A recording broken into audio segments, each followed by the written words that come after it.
Well, hello there, Frantz Kantor, cartoonist, illustrator, toon talker. Move that for a sec. There's my title card. One more second. There we go. Right. Today I'm doing another illustration, another caricature. I just thought I'd play this for a sec so you get an idea. Come on. No, won't play. Oops. What happened there? One second. Amen. Oh, for shame! Just look at your fingernails. My, I'll bet you monsters lead interesting lives. I said to my girlfriend just the other day, gee, I'll bet monsters are interesting, I said. The places you must go and the things you must see, my stars. Okay, so why did I play that? It's because I want to draw something that's interesting, just like that. And I'm running out of ideas. So if you guys have any ideas, you know, something that's interesting, then let me know. But I'll just run through this. This is one of the books that I've done while I was in lockdown. So, you know, this is like a whole bunch of faces, some of them interesting. I like interesting faces like this. It's really good. It's like a challenge of anatomy and being able to twist and pull things around rather than just a who's who of, you know, recognizable faces. It's nice if they're recognizable, but you know what? It's really a lot of fun if you can have a chance to play with features and really twist and pull them. It's very, very interesting to, very interesting challenge to do. So I look for, you know, ways of pulling features around like silly putty, and that's what I really enjoy most of all. So, you know, this sort of thing, you know, where you get a chance to distort features and still try to keep some semblance of recognizable elements in the face, in the drawing. Today I am doing Hugo Weaving. I've done a little sketch just to try to work out some of the structure of the face of the head of Hugo Weaving, and I'm going to talk a little bit about Hugo and some of the roles that he's played, obviously, and we're going to talk about the drawing procedure of a caricature and how you can sort of twist and pull things. The more you twist and pull things around the features, you know, the more fun it is, obviously, but there's a point where you start to lose, you know, recognition. Anyway, getting back to this, we've got a really, I think it's quite an interesting face. And if I was to very quickly structure a three-dimensional drawing, I would probably have it look something like this sort of shape. So he's got quite a big bridge, like a wide bridge on the nose, above his nose.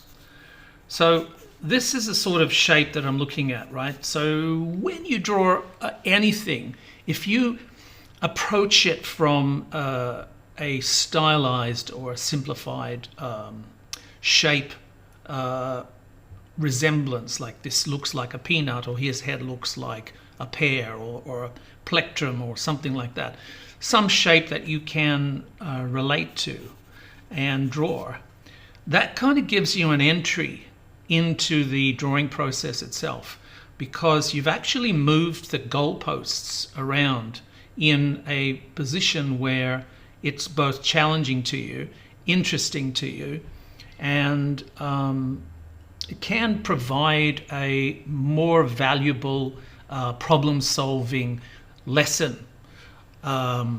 So everything is at play, you know, perspective and anatomy and structure and all of these things to do with the drawing of the face, but now you've sort of applied it in a puzzle situation. So it's more like a game, which makes it a lot more interesting. Okay, so let's go. So Hugo is, let's talk about him a little bit. He was born in 1960 and famously played, obviously, Elrond in Lord of the Rings and Agent Smith in The Matrix and The Hobbit, obviously. But he was also in Captain America as the Red Skull, one of my favorite characters in comics. And V for Vendetta, another one of my favorite comic book characters.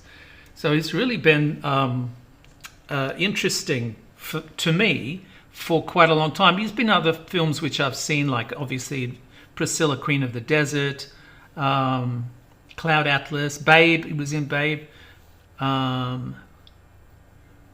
He played the male sheepdog in Babe, the voice actually, and also another voice in Happy Feet and Transformers and things like that. So he's been sort of an ever-present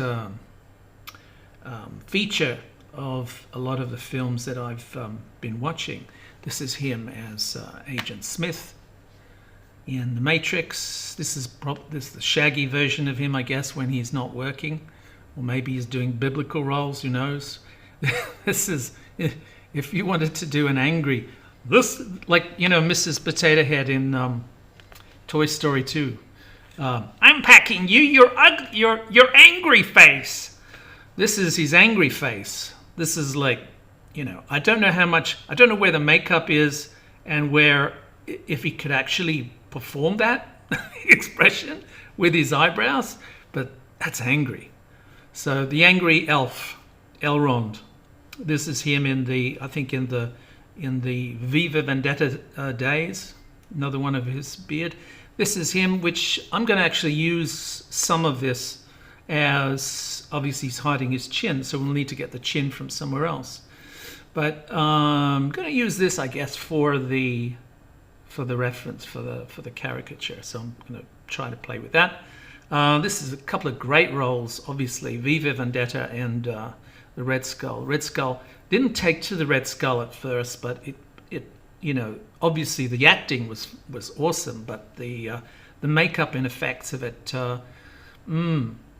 kind of dicey, because I always thought that would be an opportunity for a mask. You take the mask off and who is it? Where's the Red Skull?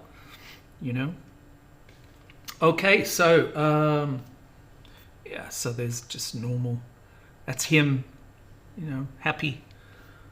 So let's try to capture some of this expression and power and energy and things like that. He's quite an extraordinary actor.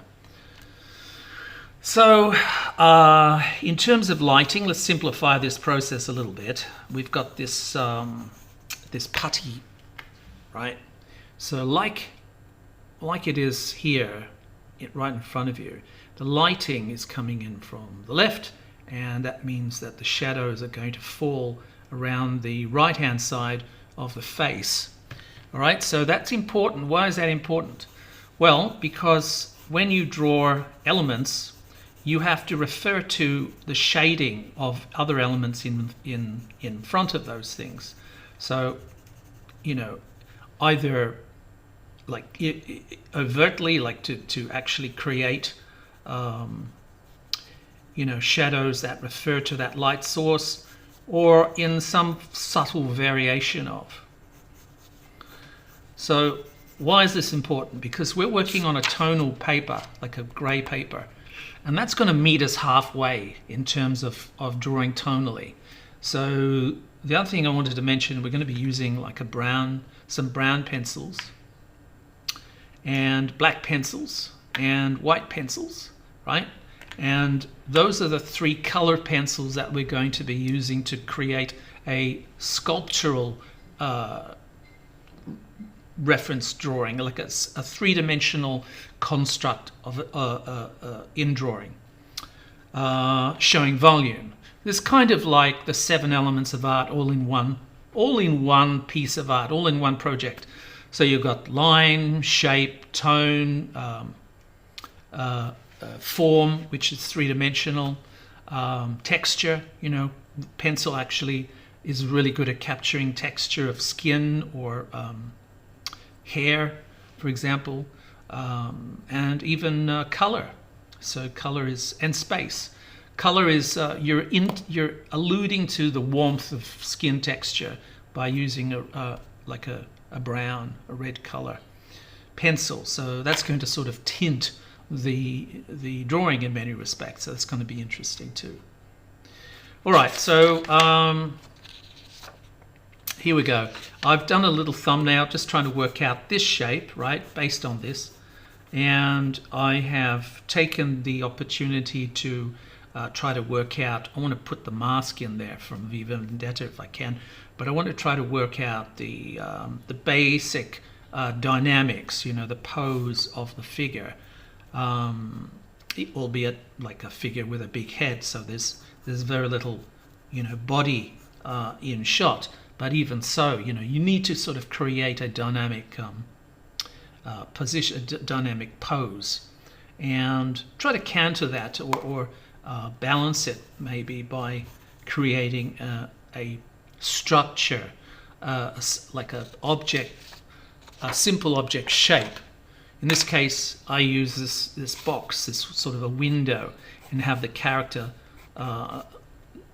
dynamically pose against it so that they're in and out of this window.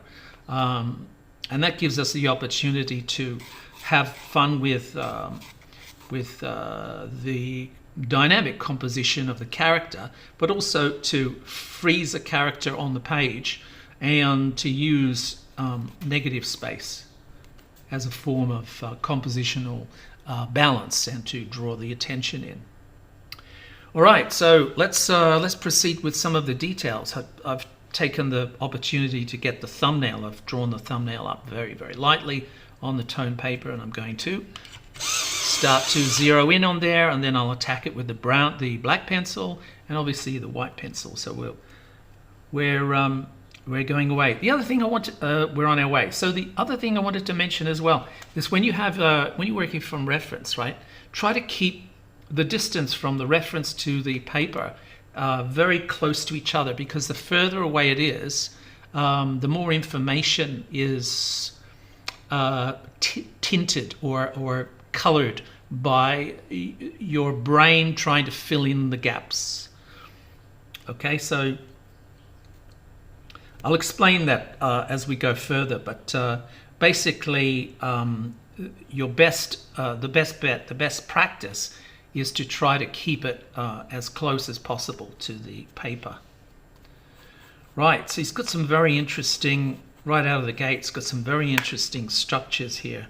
There's detail. It's not normal to have a very strong bony grizzle, or whatever they call it. The nose here is made up of a bone component, and then outside, underneath the skin, obviously, there's a sort of a soft bone. I can't remember what it is, but like if it was chicken, it would be like grizzle, you know, it's that. All right, so it's a soft bone that sticks out there. So it's not usual that you see the presence of these shapes so pronounced through the skin, but with his nose you can actually see that. So the bulb of the nose, the tissue that hangs out here, is quite distinctly different from this shape here. So that's giving us a point of definition. There's what else? There's cheekbones, which you can see through the skin itself, and obviously the skull.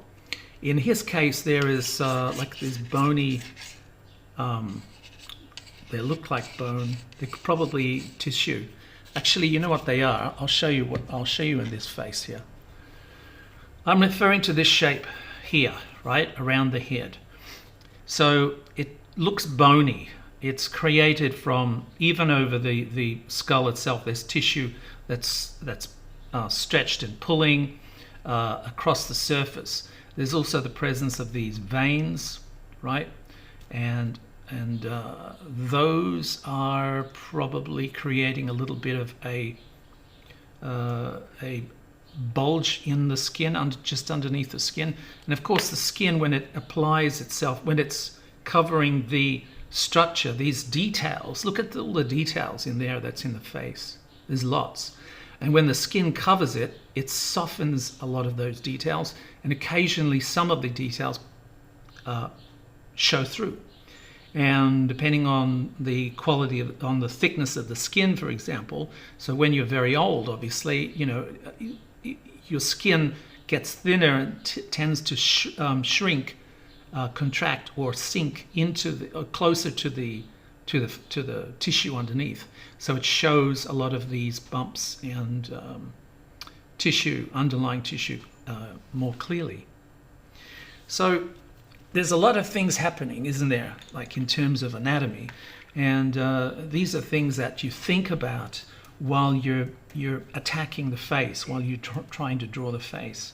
So again, I just want to say that it's a live drawing, obviously, and anything could happen. So I hope that the likeness, I will get a likeness, but if I don't get a likeness, it doesn't mean that the project's failed. It just means that I'll have opportunity to get closer to a likeness the next time I visit it. So let's, he's got a very, okay. So when you try to convert tone or subtle elements into line, you have to be aware of the difference between creating an edge and creating like tonal values. So edges or lines themselves, contours where you perceive there are contours but there are actually none, you have to adjust obviously the pressure of your pencil, which is what I just did then. I just softened the edge between the sclera, the white of the eye, and the iris. So the shape that you come up with for the application of the exercise of the caricature is really determined on a couple of things. One is like a first impression, or like a basic idea of shape recognition, which we're acutely good at, actually, and accurate with, because you could see shape opportunities in random things. There's a name for it, I think, to see faces in natural objects, pareidoia or something. It's an interesting thing, but it's basically the brain creatively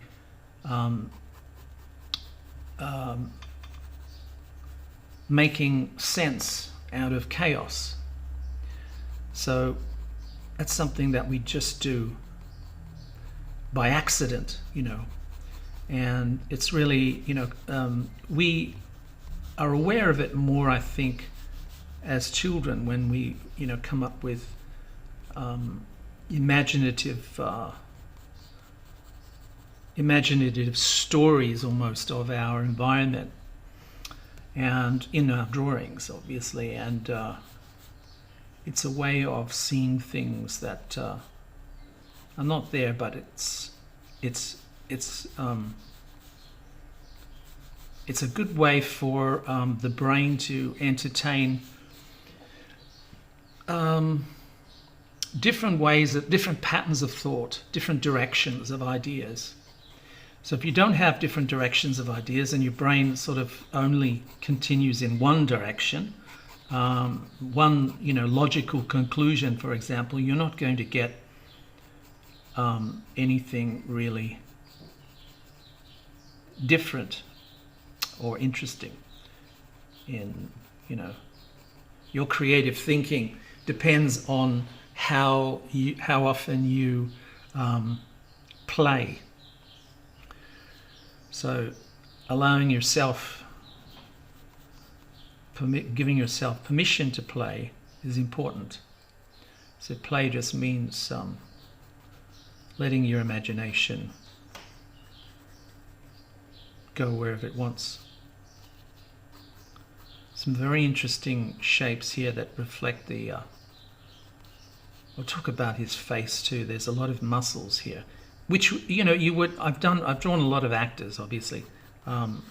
You would kind of expect a certain degree of elasticity in a face and muscles, and there's a hell of a lot of muscles in his face, and you know, which means that he has the ability to basically act his way out of a paper bag, so he can do anything.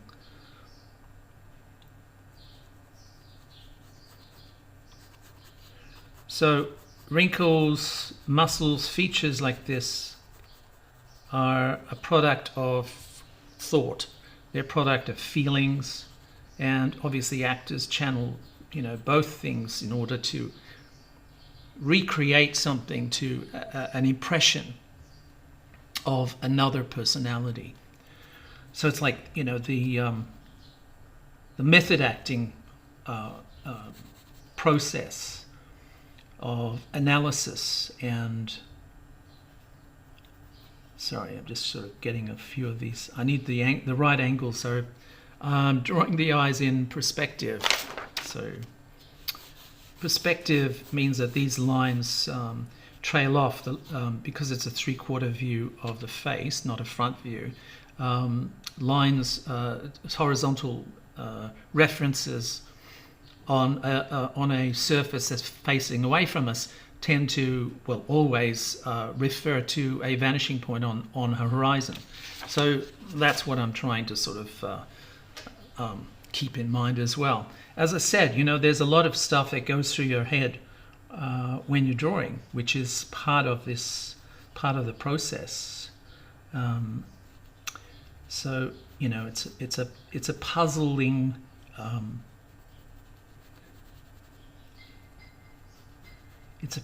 exercise, and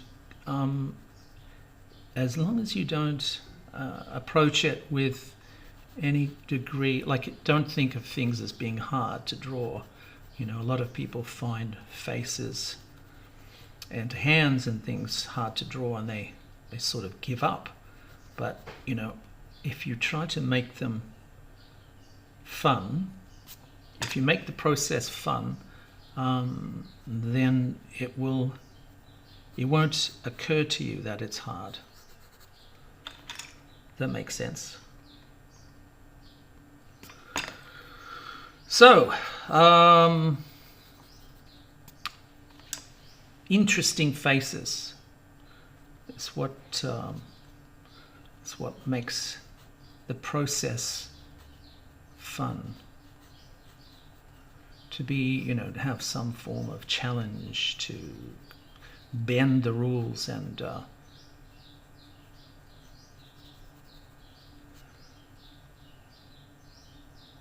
to, you know, enjoy the process. So making a lot of, I'm guessing at some of this too, because there's a lot of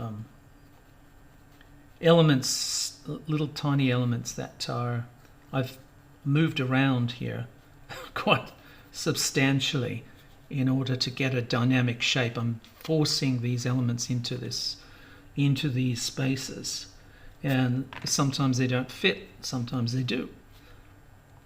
I'll talk about the relationships between these elements soon, but, you know, what I'm doing here, of course, is trying to make the character not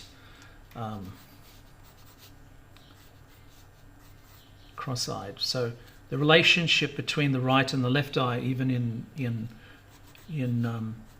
perspective, is very important. So you've got to line all of these things up according to perspective, right? Because they're supposed to be parallel. They're also supposed to be roughly the same size, given that you're actually creating a dimensional object, a face in perspective. So obviously the eyes further away from the camera, from you would be slightly smaller. but the relationship is still there. So a lot of this is built on the concept of the importance of this zone, this sort of mask zone here. Right? It kind of forms a T, but basically you've got the area that holds the eyes, the nose, and the mouth, and the relationship between all of these elements is quite important to think of while you're drawing. You've got to zip back and forth and look at each one, and when you put your lines down for where the nose is going to go, etc., you've got to keep in mind where the mouth is and how that relationship, how that dialogue, in a way, works. Because sometimes you have to be aware of any shifts or any changes in direction or emphasis. Different sort of scales that you're working on. For example, I'm twisting his face a little bit more than I would normally in a portrait, because I'm trying to see if it would still work. So I'm trying to break. I'm breaking the face. I'm breaking his face. That's what I'm doing. I'm breaking it and reconstituting it in a novel way, in an interesting way. Hopefully, it will work. But if it doesn't, it doesn't. It's still a good exercise. It's a really good project. I'm enjoying I'm enjoying the construction of his face in this new paradigm, this new shift of reality. Pencil's really good for depicting hair. You can do individual hairs, and obviously groups of hairs, tufts of hair, and it's really, really good for that. Fur as well, like if you draw dogs or even birds, like feathers and things. Pencils are a great tool for that purpose. It's almost like it feels like a comb in a way. So it has a very physical property to its application. A lot of different textures. Beautifully lit portrait. It's got this backlight, which is giving us a lot of opportunity for, like a rim light coming in in the opposite direction of the main light, which just adds a few little details here and there. I like all this randomness of the hair direction, this craziness. There's also, there's some beautiful highlights here. Got to be careful with the brown pencil. If you lay down too much, when you use the white pencil over the top, it tends to make the effect go too pink. So it's best not to overdo that. Okay. So cheekbones are not always present in reference, but whenever you refer to them in a drawing, it looks right. It makes things look right.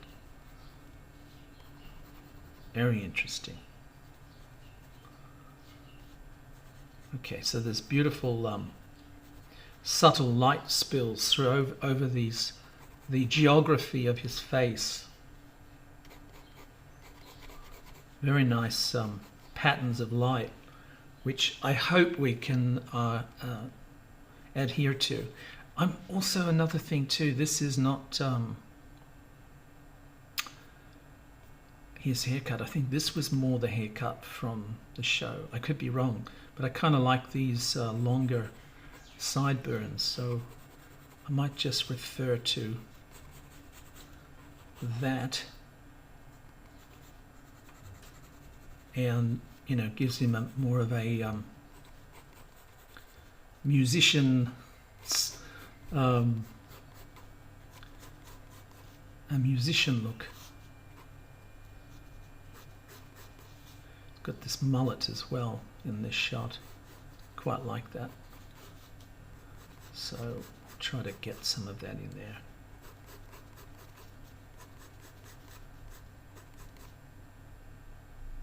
Yeah. So ears are interesting. They grow into, very particular shapes, but they have a familiar basic structure and patterning. So it's like this, a series of shells of ripples that come out from the ear hole, like fleshy ripples, and some of them have sinew or tissue, harder tissue, and other elements are, softer. There's the longer the character, or the longer the face has a chance to grow, then obviously things move and change because of the nature of the tissue. And there's also opportunities for shine in there because of the different textures within the ear itself. Some areas have they reflect more light, like you'd expect inside this shell part, where there is probably a collection of oiliness to the skin, so that would mean it would be more reflective. Let's go back to this picture. So he's got some very distinctive elements, and hopefully we have a chance to explore them.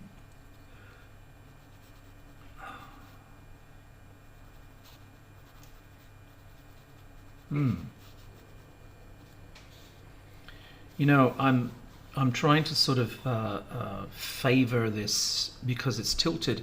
I'm referring to this invisible line, which is like the center line right through the structure of the face. So it's invisible, but helps with understanding perspective and using that as a reference for using perspective in the drawing.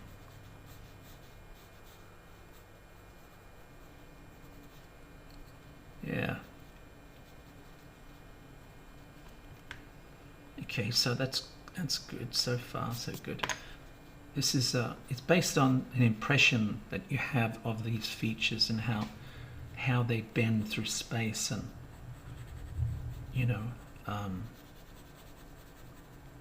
create interesting directions and interesting shapes in themselves. So there's a basic structure. Everybody is aware that heads are like that sort of thing, that sort of shape, like an egg, but that's pretty boring. So you need to play it up and see the opportunity for shapes and side roads, right? So you're exploring this country, this landform of his face, and really what you're doing is using the opportunity to go with all of these little side roads, these smaller features, to find an interesting journey, to make your journey more interesting and fun.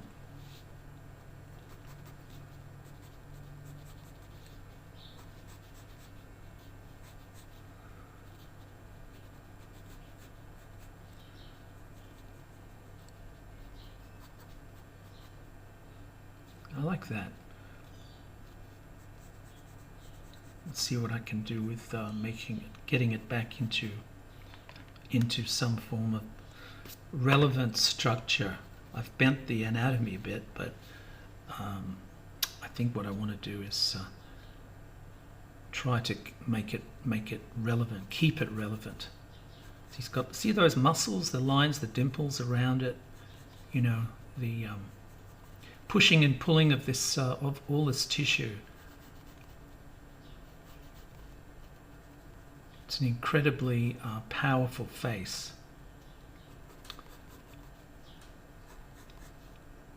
Very, very relevant, these lines to his personality, I guess, and to, you know, the idea that he is a master of his craft. No two ways about it. All right, so, you know, there's an anatomy and a look and a texture and a feel for all of these different parts of the face, like the lips, for example.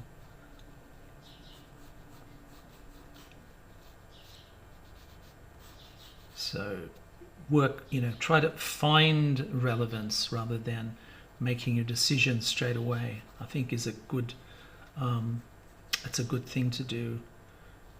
So I'm going to put a highlight in here and there.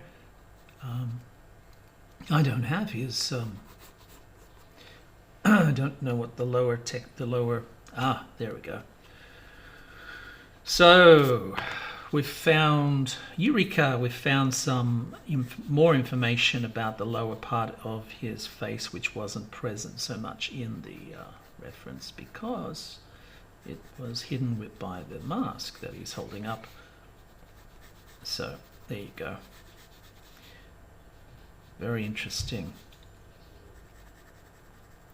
Very prominent mouth. The relationship between the mouth and the chin is very, very strong. There's like a deep shadow that falls over that structure, so that gives it like a beautiful contour, like an overhanging effect, and we're playing that up. We're exaggerating those effects. So like I exaggerated the shape of the face initially, I'm looking at opportunities for individually exaggerating shapes. Right? And one of them is the chin, which I've tilted to another direction and slightly forward, so you can see a bit of the underside of the chin, which is kind of indicated in the photograph, but I'm just exaggerating it. And other things like little bumps and furrows and things like that, which I find that can kind of connect somehow, somewhere. You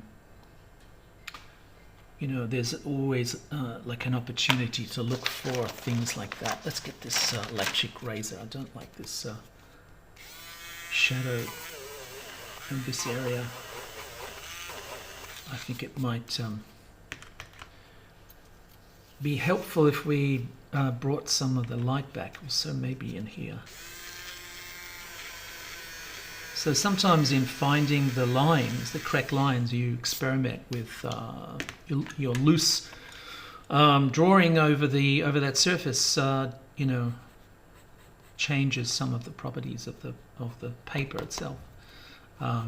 So instead of working from a grey background, you're now working from a brown background. And as I said, that affects things like going over it later with a white pencil, because then it will tint the white pencil.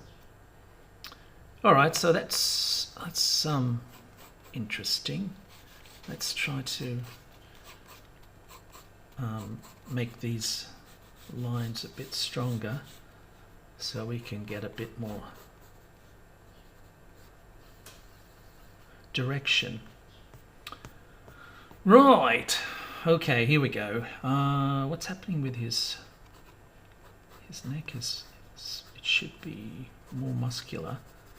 So we've got that shadow again, remember? The light source is coming in from there. So we're respecting that aspect.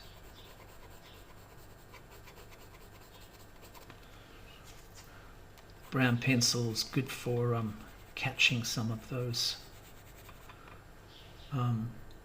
shading possibilities, which is cool. So I'm building like a sculptural, it's an effort to build in a sculptural approach to the structure of the face. He's got a black skivvy in this photo, which we'll use.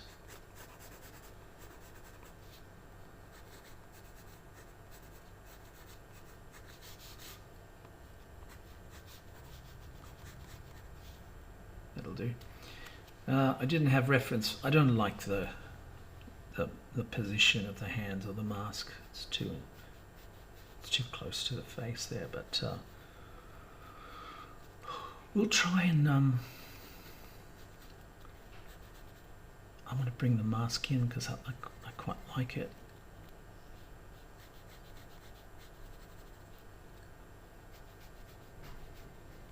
I'm going to stylize it a little bit.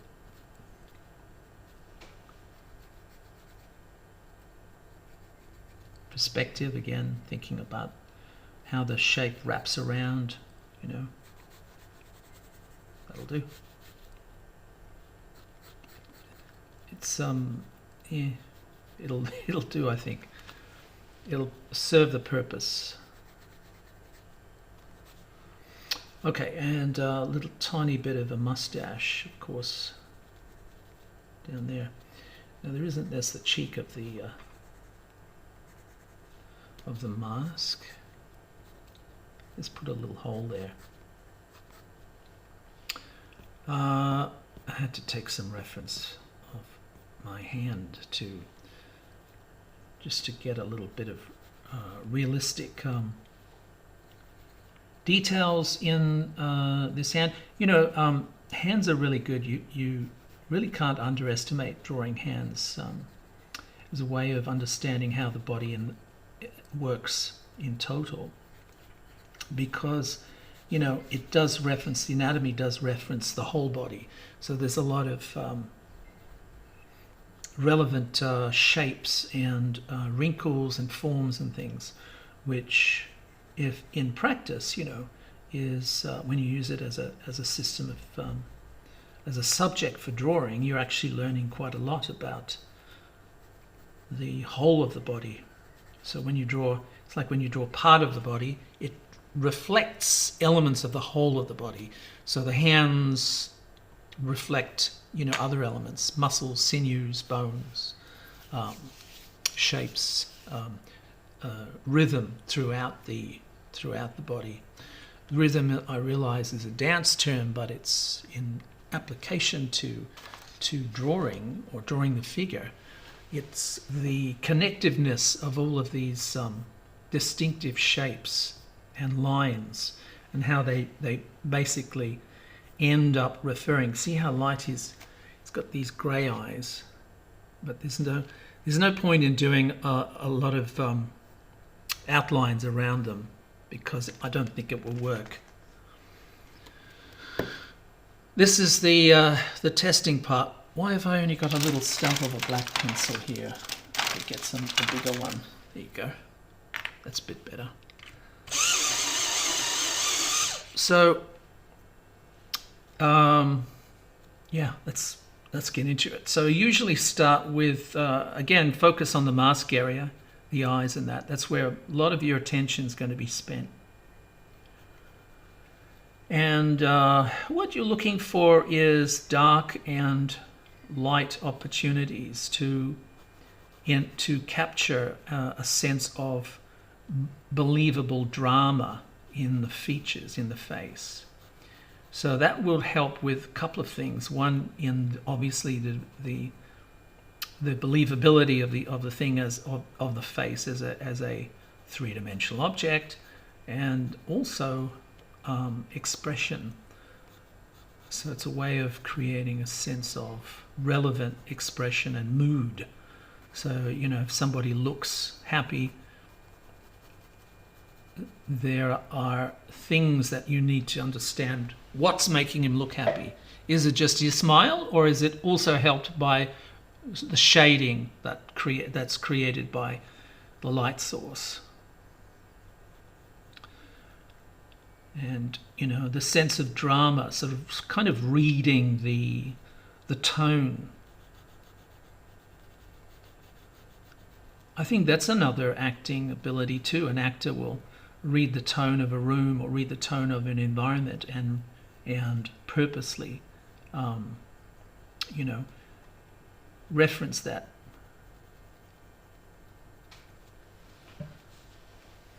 So zero in on area, like, now you've got the chance to get the details right. So you keep the picture, you zero in with laser focus on areas now. So now you've got the overall shape. Now you're getting into the, before you've got the overall shape, now you're getting into the individual details. So each of the individual details has the opportunity to create a dynamic distortion, if you wish. But this is something you do almost at this stage like an instinctive reaction to the process.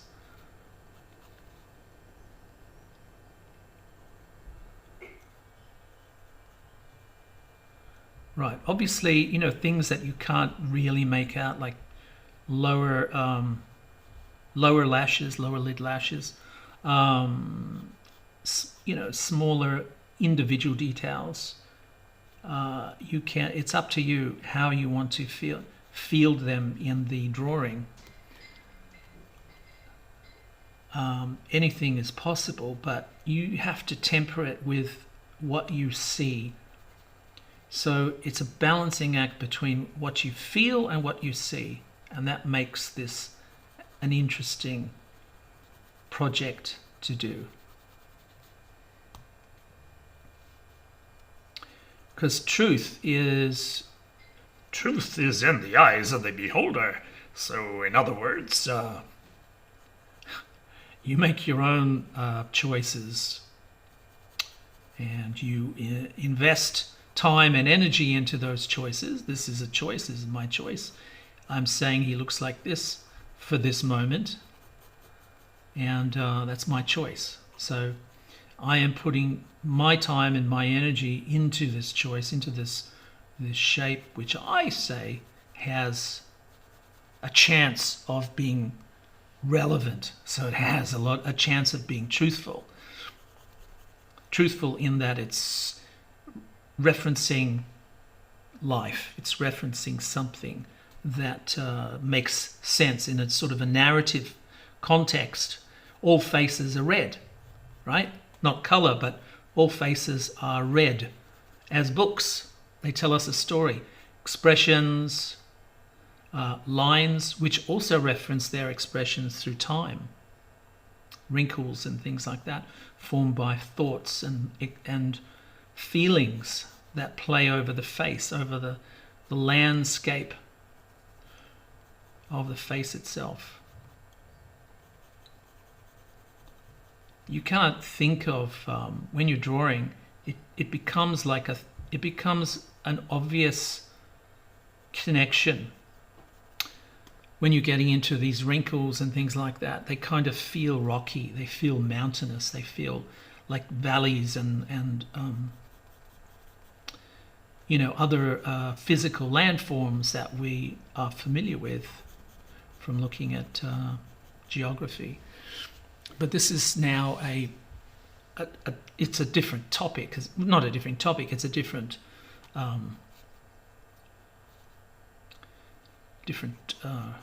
set of different referencing. It's a different reference, but the same feeling. That's what I wanted to say. So it's a recognizable familiarity with drawing these details, but now you're applying them to a likeness, to a face. So there's a lot of stuff going on. It's like drawing mountains and streams and geography. So that makes it a challenging and an interesting project as well. I'm enjoying his face. I like this very much.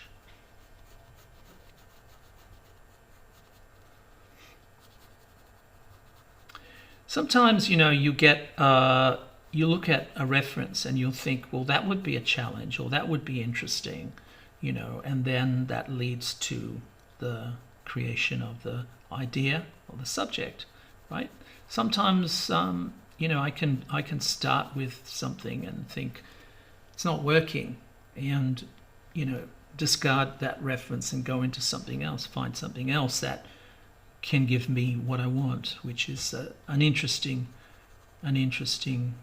puzzle, interesting challenge, interesting journey. So I'm telling this story here of this face, whether it's recognizable or not, but it is a journey that forms an obvious narrative aspect of beginning, middle, and end. We're getting towards the climactic part of the the plot. So, a lot of tension.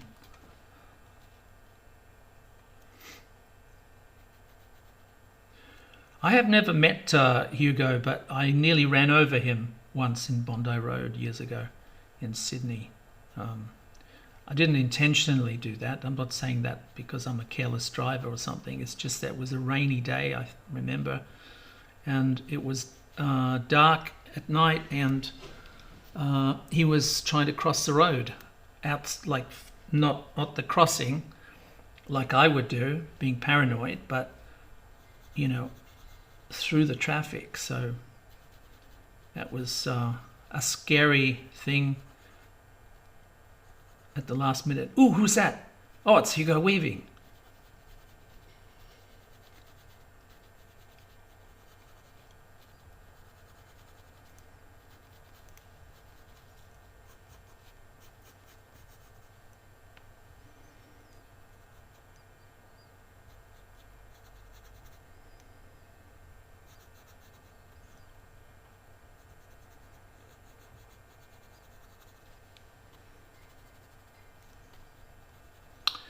What a great bunch of roles that he's played, if you think about it. There's some really good stuff there. Red Skulls, notwithstanding. I really don't like that. I like the performance. I don't like the design. I don't like their decision of, having this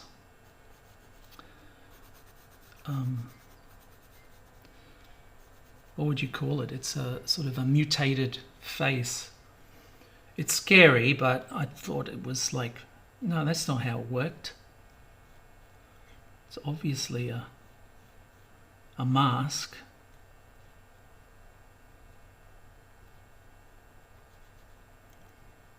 Of course, I think there was a story at the end of the 60s where Captain America and the Red Skull swapped bodies because of the cosmic cube.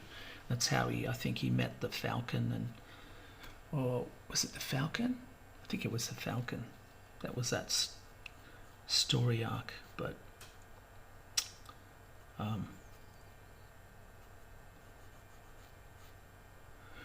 so Captain America as the Red Skull, because they swapped bodies, he took his mask off and he was just a normal psychopath. No, he was just a normal guy underneath. So, and I remember at the time I was thinking, of course, that's how it works. So I don't know why they decided to ignore that in the movie, but they lost me when that happened. I just couldn't bear it from then on.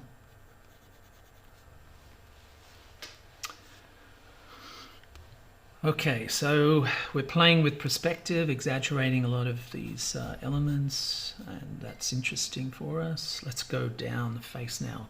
Remember, we're building from the center out, from the mask area, we're building out. All right, so some of these things, some of these shapes here and elements we're making up as we go, like this. And the way to make it work in this new construct, this new paradigm of a reality here, of a truth in inverted commas, is to apply the same details as you would normally in a portrait, but now you're taking the mickey. Now you're stretching belief. You're stretching the rules. That's what you're doing, making him more interesting. So that's also creating a dramatic element too, because guess what? You can fail. You may have stretched it too far, and then it will break. You know, the likeness won't sustain. But that's okay, because that gamble is something that you have to be willing to take. You've got to have that risk factor in the process. Sometimes you're not going to get a perfect likeness, but doesn't mean that it's not a good exercise, not a good project. So I'm going to help these lines a little bit with a black pen, a black brush pen. So they'll be thick and thin, you know, to create a more of a dramatic element to it.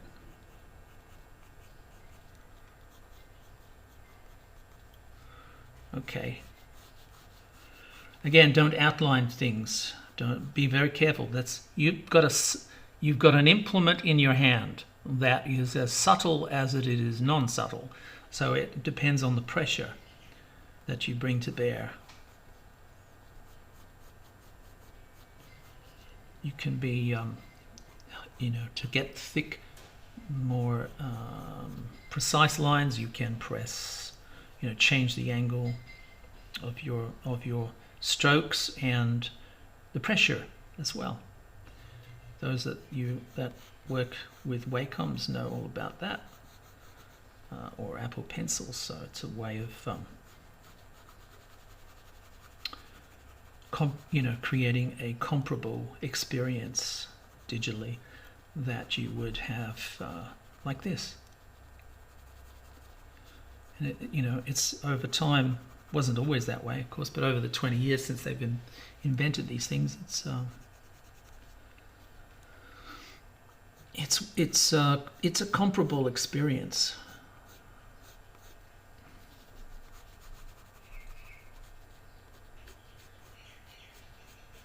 So it's not like you have to relearn skills working digitally. You try to, if the interface is worth anything at all, then it has to approximate the way that you work in the real world as much as you can.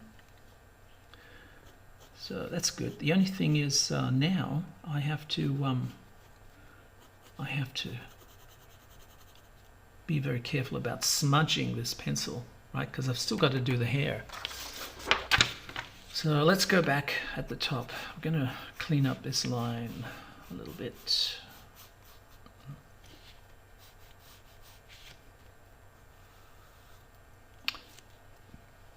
Zoom out on the reference slightly so we can see more where we're going. And now put in more light and dark. Now I know where I'm going because I've drawn the brown pencil, and I'm quite happy with where those lines are.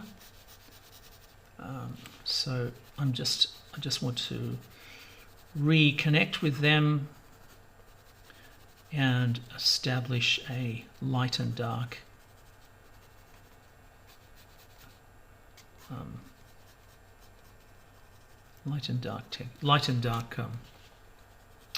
shading, so to create a hairy structure.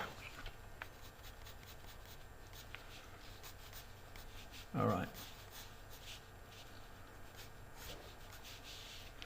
Okay, so where without counting hairs, you have to refer to things, and I usually look at opportunities for where the hairs gather in some form of tufting, and then sort of use that as a method of creating the relevant strokes. So instead of doing a randomness, look for an opportunity to find a pattern of some form. And that's in the grouping of these hairs. So even in a random, messy haircut, hairs tend to group together It's like a bunch of flowers. When you arrange a bunch of flowers, some of them tend to group together. Just a nature of these things.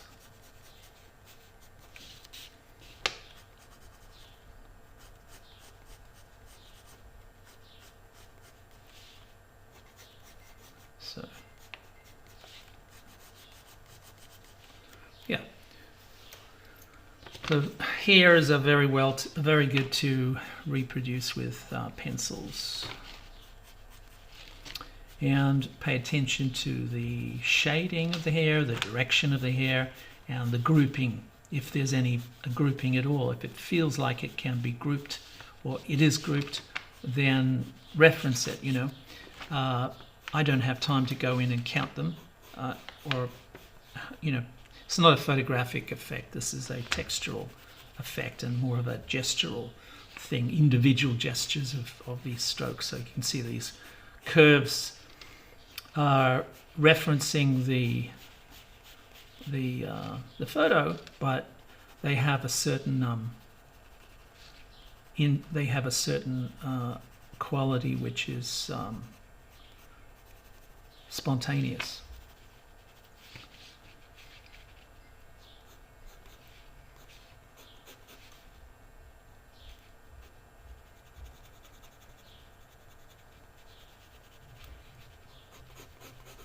Hair is a very dramatic element in portraits because they act as sort of a framing device for the face, and sometimes incredibly dramatic for that, but also they have a sense of directional purpose. So they converge, so that as much as the lines are going out from the head, the opposite is true. So a lot of the lines are pointing in. Okay, so compositionally you get this sort of effect, okay, which makes you look back into the face. So you're looking for opportunities in composition. It's like the basics of graphic design, which is communication through very basic elements, very simple and direct. And that's the opportunity that you're taking here with hair, with the shapes here, because these are individually they may look random, but they have a collective property. And the collective property is that those grouped directions act as sort of arrows, which help to reference go back into the face itself. So it's pointing constantly back into the area where you want the attention, right? Which is the face.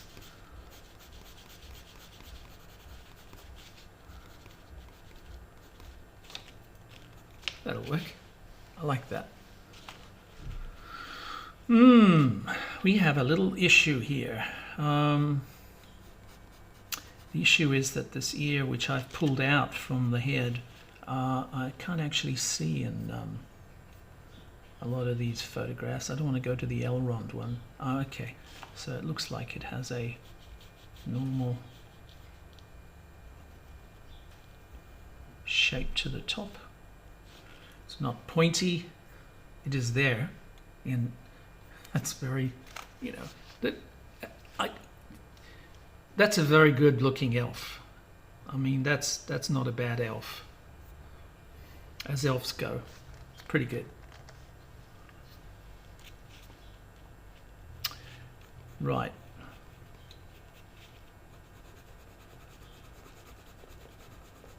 So how sometimes you see pictures of people in elf makeup and it's just laughably inappropriate. The ears are too big, or they don't look real.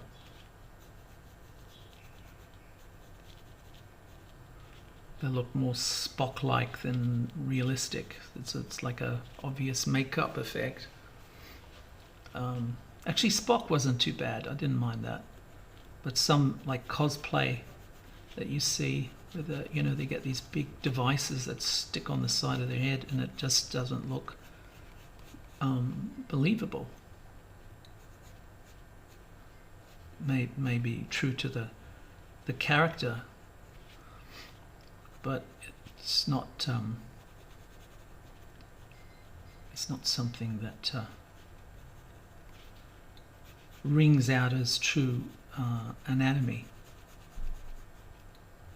I know that sounds silly because they're elves, there's no such thing, but I guess it's all based on a relative belief that things grow in certain patterns, certain ways, you know, and that's true of elf ears.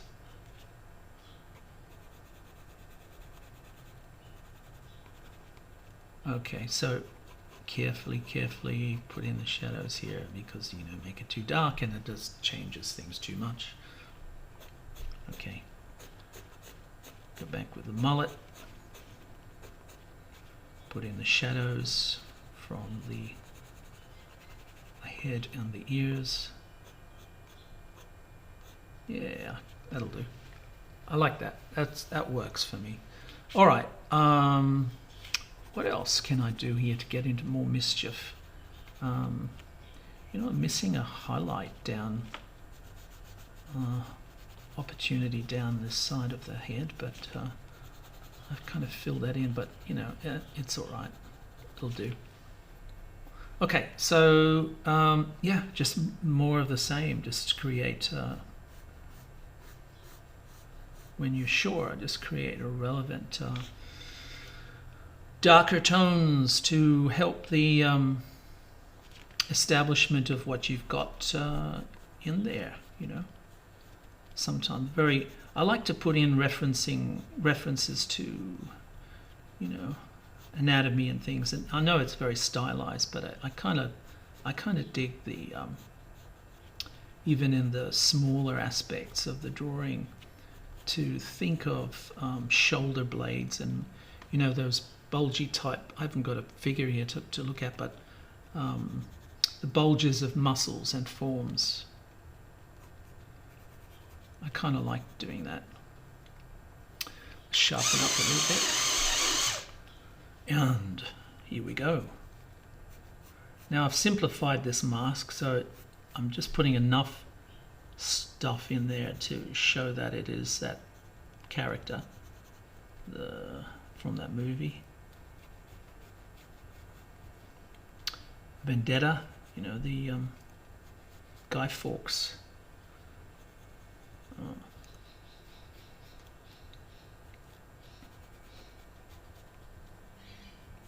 That'll do. It's not exactly right, but, you know, it's all right. It'll do for now, I think.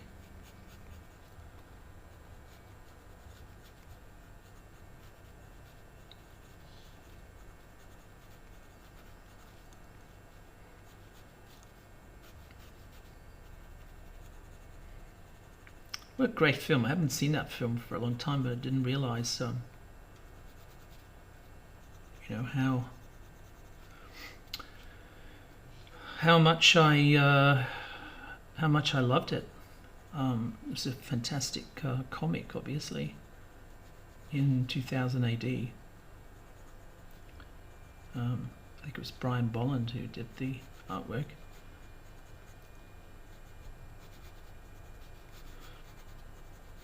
Very classy, you know. Not that the magazine, the other comics are not classy, but this had something else. It very, very, almost a Shakespearean aspect to the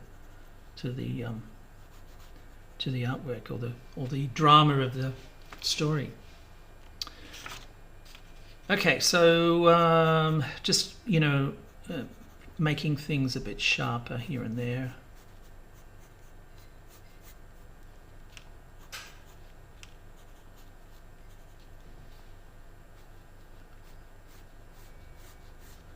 Still on the black. We haven't even gone into the white pencil yet, so we're going to do that now.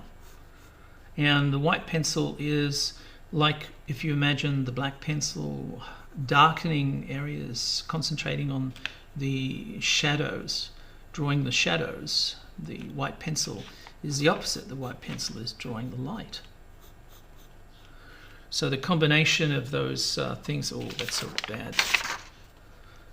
That's not good. It needs to have a slight curve and longer. There you go. That's a bit better. Right, so we've got some nice softer things happening in here, but let's try to get in there with a white pencil.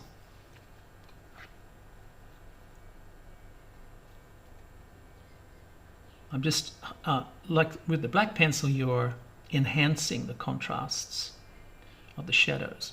With the white pencil, you're enhancing the contrasts of the reflections and the light, the patterns of light over the forms, which have different properties, right? You're not using it to color in, you're using it to describe light and all of those properties. So it's where the light direction. It's also to do with texture, so, you know, smooth textures, also shiny textures, wet textures. You know, the face has an opportunity for different or sometimes quite dramatic textures. And, you know, thinking about, as you do them, why is that highlight there? It's because it's next to it's next to a wrinkle, or it's next to a corresponding element that is in shadow or something else. So it's a way, it's like a, remember the thinking about the symmetry, right? Not the symmetry, the rhythm of shapes. So that is like an arrangement of these shapes and curves and patterns of direction, which are created by the lines, the contours, and the arrangement of shapes and forms. And it's allied to a dance term like gesture, and also music, because it's a form of patterns that give us meaning, right? It's like a syncopated sound. This is not sound, obviously. I'm not saying it is, but it is a similar kind of notion to that. They create a chord. So you've got these different notes that together make a pleasing sound. So a lot of these shapes and lines together make a pleasing formation, a pleasing arrangement. That's what rhythm is in drawing. And drawing is not, you know, when you draw, you're not a camera and you're not a computer. You're creating some other kind of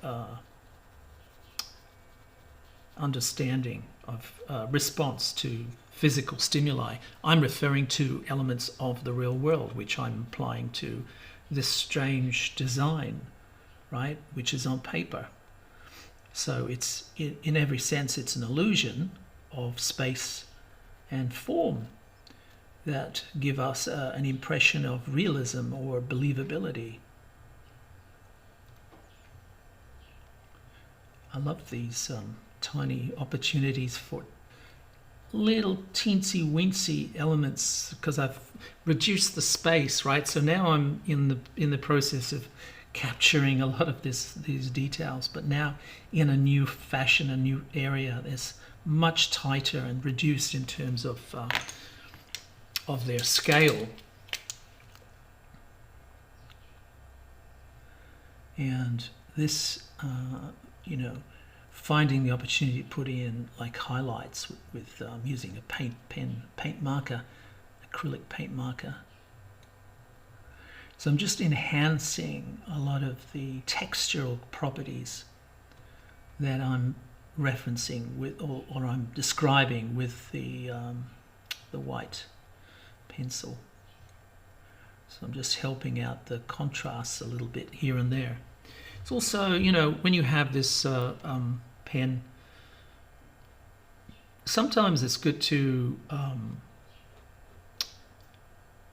draw in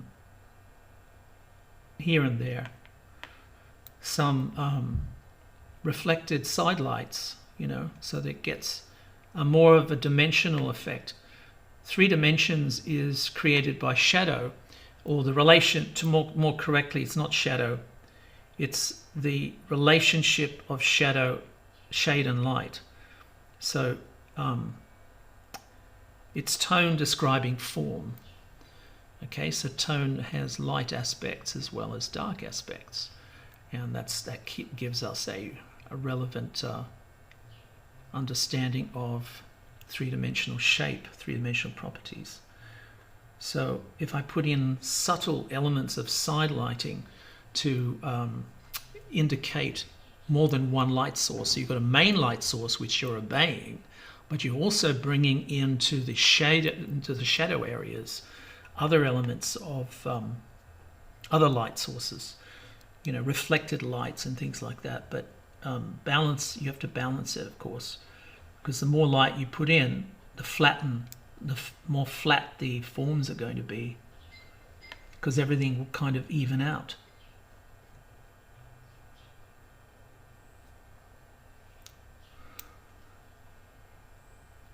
Luckily, he has a shiny head.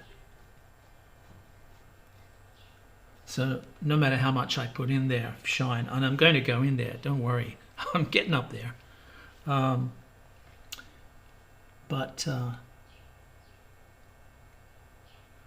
It seems to work quite well.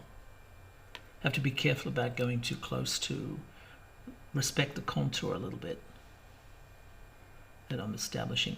Now, because of these shapes, you know, the side light that I'm putting around a lot of these forms, which are not really there in the photograph, but I think it's safe to indicate them a little bit.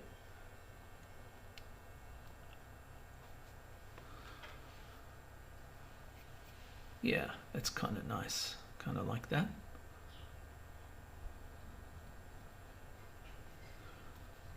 Good. Go a bit thicker over there.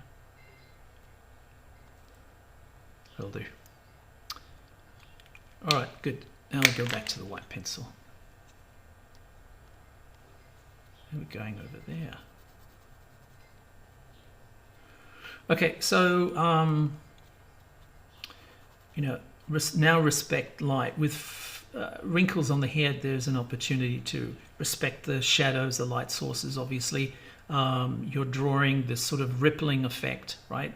So you know that with that ripple, highlights catch the bottom of the wrinkle, the bottom of the line, right?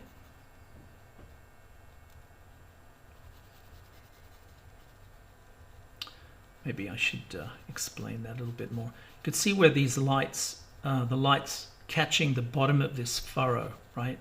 Where it goes into the towards the skull and then out again. And as it comes out, it picks up a highlight which is coming down from this direction.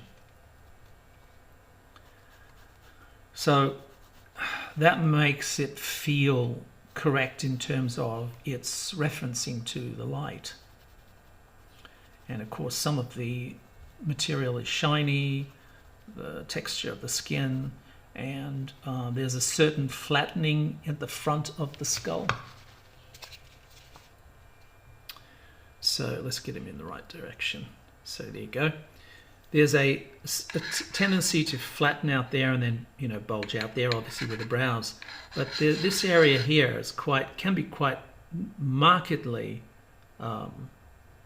featureless in terms of its shape. It could be very, very straight rather than curved. It has a curve, but, you know, depending on the brainiac, depending on how far the person thinks, how deeply the person thinks, I guess. I don't know what it is. It's just sometimes it looks rounder, and in other faces it's flatter. So that's suffice it. That's enough. But it's a nice difference, you know, in people's skin, people's geography of their face. I think it's a good thing. again, you know, the lower part of those lines, and then there's this it's caught quite a lot of shine up here, so there's a lot of need to build that up. Probably with some cross hatching would be good. What's happening here? I think this line's a bit sharp, so let's blend it out more and try to help the not coloring it. I'm doing these parallel strokes, so I don't want to sort of destroy my grey paper. I need to use the grey paper to balance the tone on against. There we go. Establishing a hot spot, a point of lighter area that helps give a roundness to this part of the head. So just above the flattening of the forehead, he has a very high hairline, and I'm referring to that with the with this shiny bit, this shiny area.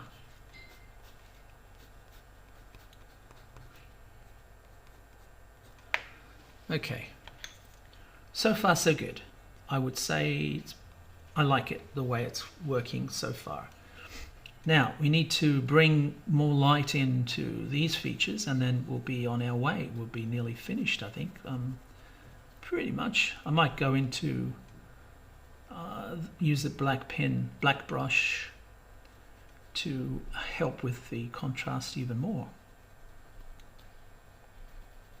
It's important never, you know, I really don't like rushing things. I really hate rushing things because you tend to forget elements that, you know, would be relevant. And you take too many shortcuts. I don't want to take shortcuts. I'm enjoying, I love painting and drawing. I love drawing, especially the faces, and I'm enjoying him. I love this guy. I love him. He's got a great, I found a very nice face, I think, here. A very nice challenge. Thank God for you, Hugo Weaving.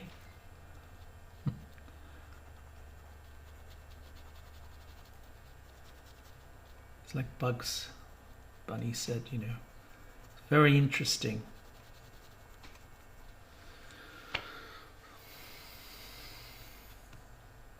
This is a lot of, it says a lot about his abilities. Not so much about his personality, I guess, although there is that, you know, you can't hide things that form patterns on your skin, furrows and lines and things like that, which are referencing your thought patterns and your feelings throughout your life. You know, it looks pretty balanced to me. It looks pretty even. There's not a lot of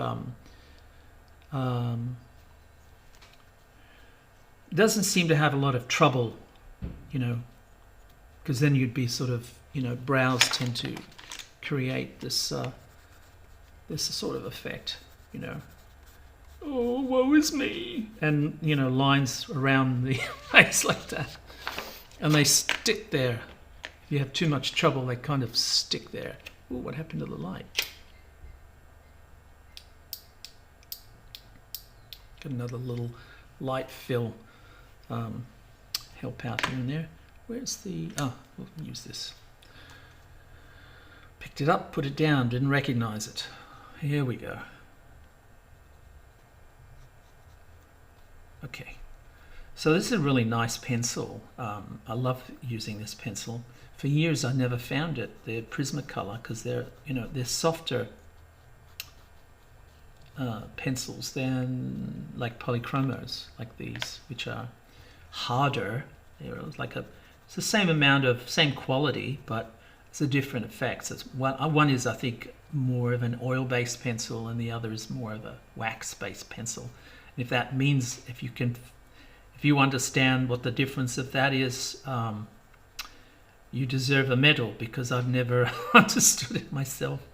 I just thought, ooh, this good, ooh, this bad, for a particular purpose. That's it. That's all. I don't have any other, where can you go from there? It's like, I don't get it. It's, see what I mean with the pink over here? Now that's bothering me a bit, so I'm going to remove it, go back to the grey paper and build it a little bit better. Okay, I think what it is, it needs to be fairly subtle over there. Otherwise, stands out too much as a wrinkle that isn't there. You could see how artificially I've put in the cheekbones, even though they're not as strong as I have indicated. I've actually, goodness, this is not as dark, not as contrasty over here as I've drawn it either, so I'll soften some of that. Yeah, that'll do. Let's find that chin again. Here we go. That's what I thought. We need to apply some light there. Let's get into that with a bit of the pen. So yeah, usually it's a very dramatic point to put highlights that are directly next to shadows, because then you're actually showing their contrasting properties.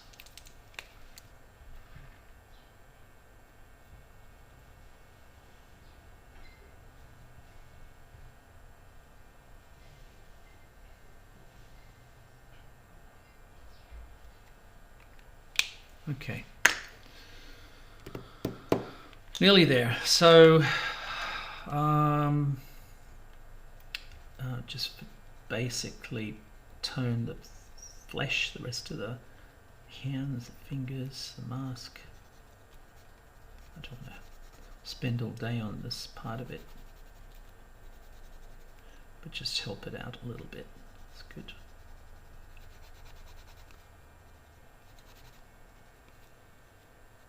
That'll do.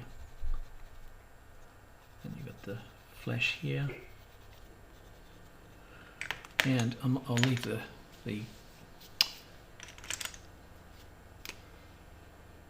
jumper. Go back to that face. Right, now what we're doing with this, and be very careful, is to create a more dramatic difference between the black and the black. So usually the pupils, unless they're incredibly reflective because of the surface of the eye, the glass over the eye, sometimes is very, very reflective and hides the properties of the pupil. But the pupil should always feel like it's a whole, and therefore is the darkest part of the face usually. Right, because it's a hole that goes through the eyeball.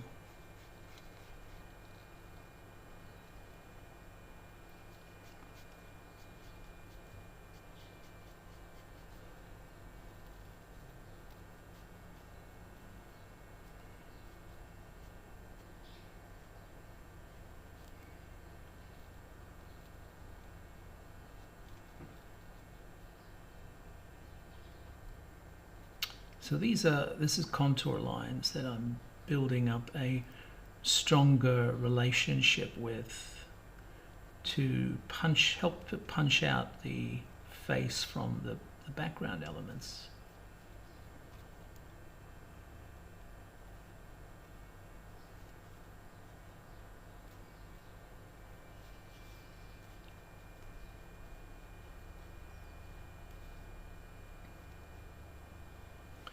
So this is where you need your don't sneeze. You need your wits about you for this part, because any shaking will reflect in the characteristic of the brushstrokes.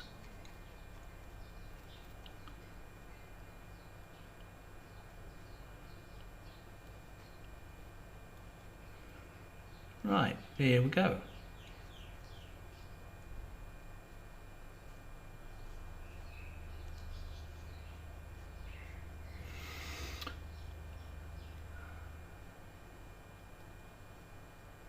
Okay, and again, you know, go into, this is a Zig brush pen, so all the pigment is in the handle. You sort of shake it and squeeze it into the tip, into the brush bristles.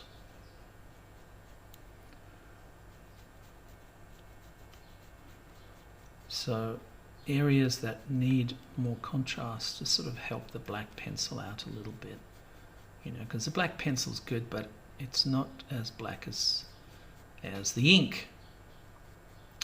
So that'll give me a chance to get in and make these lines bolder where I feel they should be. Thicker lines punch out a lot of these contours and make them more noticeable, more effective.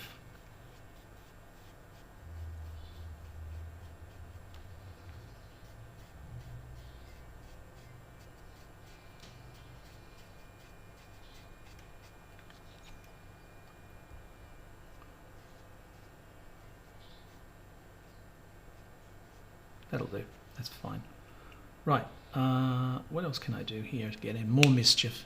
You know what, I'm going to try to get in with the black Posca. Let's see if I can find one. I've got a thick one like that, which we might use for getting into the larger areas. Poscas are acrylic markers. This is a slightly thinner one. It's got a little ball bearing in it. And what's good about it is, like the brush pen, it dries flat.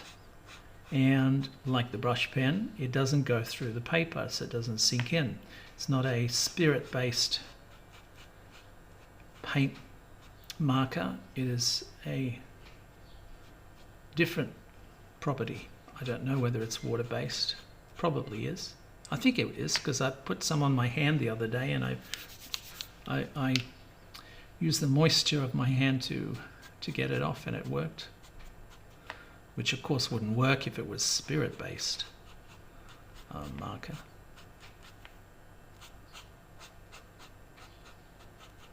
This is fun, cutting in. I often do this to create a definite shape of things. It's really nice for hair, because it's like you're cutting in and creating, you know, a more obvious and interesting negative space relationship.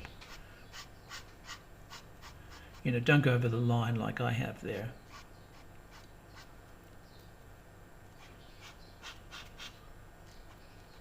I don't know if that's fixed it or not. So it's making these sort of organic, spiky things which kind of feel like hair, and at the same time they serve the purpose of making the negative space more complex. And when you do that, it looks more interesting. So, you know, it's almost like you're cutting with a pair of scissors, you're cutting the features out of the cardboard, out of the paper, all around the lines, right? But you're not cutting right up to the line. You're giving a space around it, which tends to make a double contour. And when you do that, you're really drawing attention to the contour itself. Also, you know, I sometimes use a white to fill in the background. Depends on what I feel at the time, I guess, but it's a way of emphasizing the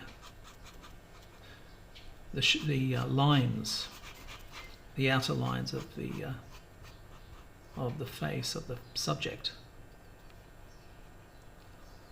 Missed the contour there a little bit, but doesn't matter.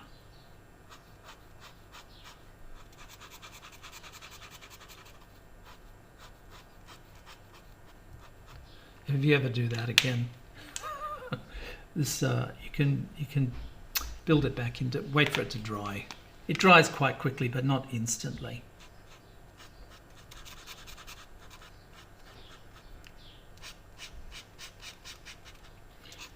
I'm just cutting in around these things, and then I'm going to get it with a thicker pen, which will cover that area quicker. There we go. That'll do. That'll do. It's nice. So far, so good. I think it looks reasonably like him. I haven't drawn Hugo before, so this is a new experience for me. I'm not that familiar with his. Oh, that was annoying. Oh, smudge.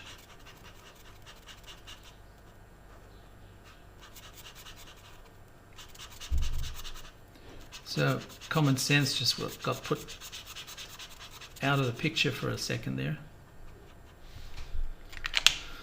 I can't fix it. It's gone. See that horrible smudgy effect. Let's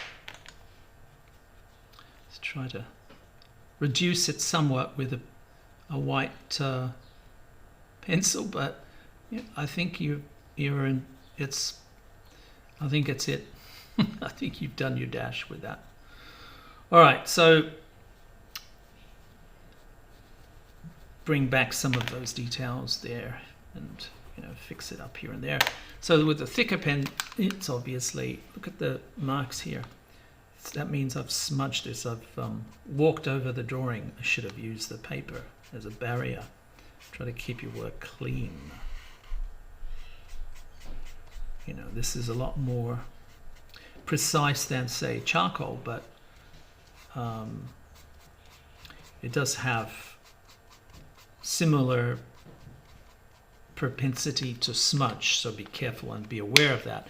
So more that you're aware of it, the less chances of that happening, and be awake to that that possibility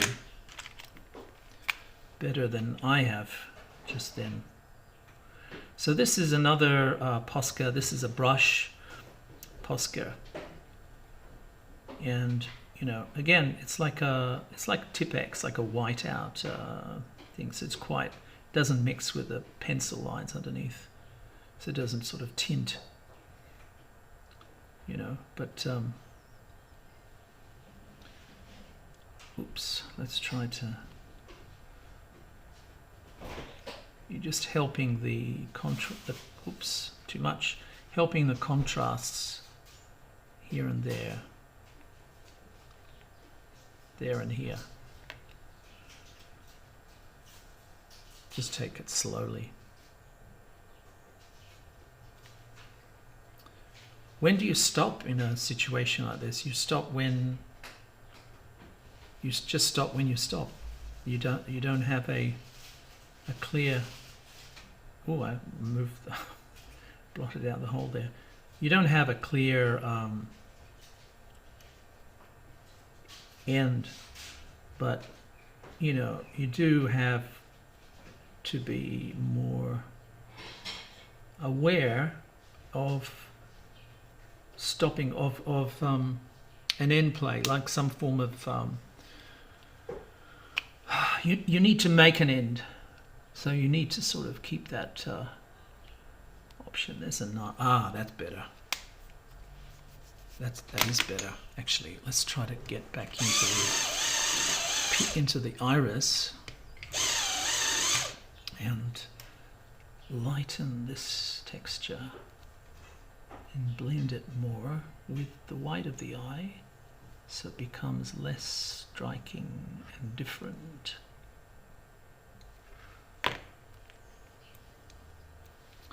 So, yeah, that's probably okay. I destroyed the pupil.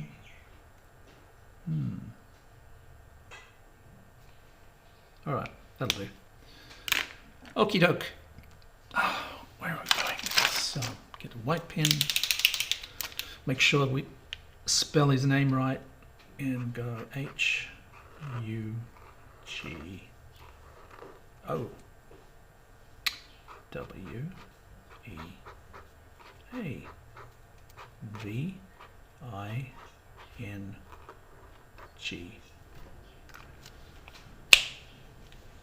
Made a smudge there. Don't worry. I'll fix it up in the wash. This is Hugo Weaving. Let's have a look at that before. There he is, you know. Very, very striking expressions. Well, not expressions, but, you know, muscular face, very muscular face. There's a striking expression. That's the face that only a hobbit would like. All right, and there's Mr. Smith. This is Hugo Weaving. This is my version of Hugo Weaving. This is Frantz Kantor, and I will catch you on the flip side. Bye-bye.